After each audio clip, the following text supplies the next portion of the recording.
Welcome to Global Passport. I am your travel friend, Naresh. Today, we'll be delving into the stunning cityscape of Sydney, Australia. Sydney is a visual feast, teeming with iconic landmarks and hidden gems. We'll be touring the majestic Opera House, crossing the awe-inspiring Sydney Harbour Bridge, and soaking in the sun at Bondi Beach, among other captivating spots.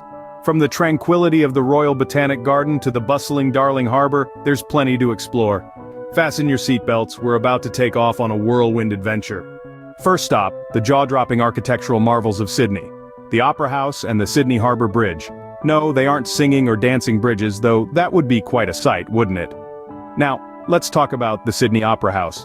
This iconic structure, with its shell-like design, is one of the most distinctive and famous 20th century buildings. Designed by Danish architect Jørn Utzon, it's a testament to human creativity and innovation. But here's a fun fact. Utzon actually never saw the completed project due to disagreements with the project's management. Talk about a dramatic opera without a final act. Moving on to the Sydney Harbour Bridge, this steel-through arch bridge, affectionately known as the coat hanger, is another beacon of Sydney's skyline. It's the world's largest steel arch bridge, and believe it or not, it took a whopping 8 years to build. And here's something to tickle your funny bone. Every year, thousands of thrill-seekers climb to the top of the bridge. Now that's what I call a high point of any Sydney visit. Despite their grandeur, these two landmarks have had their fair share of amusing incidents. The Opera House, for instance, was once turned into a racetrack by a cheeky seagull, while the Harbour Bridge was unofficially opened by a man on a horse wielding a sword before the actual ceremony took place. Yes, you heard that right. Sydney, it seems, has a knack for the theatrical. But these structures are more than just their quirky tales.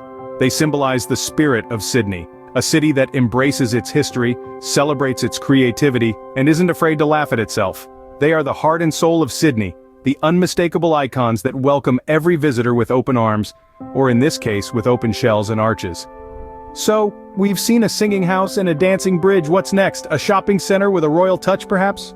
We're now heading to the Queen Victoria Building and the Royal Botanic Gardens. And no, the Queen doesn't live there, and the plants in the garden don't wear crowns. Disappointed? Me too. The Queen Victoria Building, affectionately known as QVB, is more than just a shopping center. It's a grand testament to the late 19th century architecture, topped with a giant mechanical clock that puts on a royal show every hour. If you listen closely, you can almost hear the whispers of the past in its historic hallways. And if you're expecting to bump into Queen Victoria while shopping for your favorite brands, well, let's just say you might have more luck finding a kangaroo in downtown Sydney. Next, we venture into the Royal Botanic Gardens. Here, you won't find any royal roses wearing tiny crowns, but you will discover a world of lush greenery and exotic plants. It's a paradise in the heart of the city, where trees rub shoulders with skyscrapers. It's like nature's own art exhibition, but instead of Picasso or Van Gogh, the artists are Mother Nature and Father Time. These hidden gems, steeped in history and beauty, offer a touch of royalty without the need for a castle or a crown. They're the unsung heroes of Sydney, the places that don't always make it to the postcards but leave an indelible mark on your memories. What a royal treat, but wait, there's more. Ever seen a beach that can bond, well, literally? Now let us dive into the Bondi Beach, the Chinese Garden of Friendship, and the Australian National Maritime Museum. No, the museum isn't underwater, gotcha. Bondi Beach, where sun, sand, and surfers unite. The Chinese Garden of Friendship, a tranquil oasis amidst the city bustle. It's like stepping into a Ming Dynasty postcard. And behold, the Australian National Maritime Museum. It's not a ship, but it's brimming with them.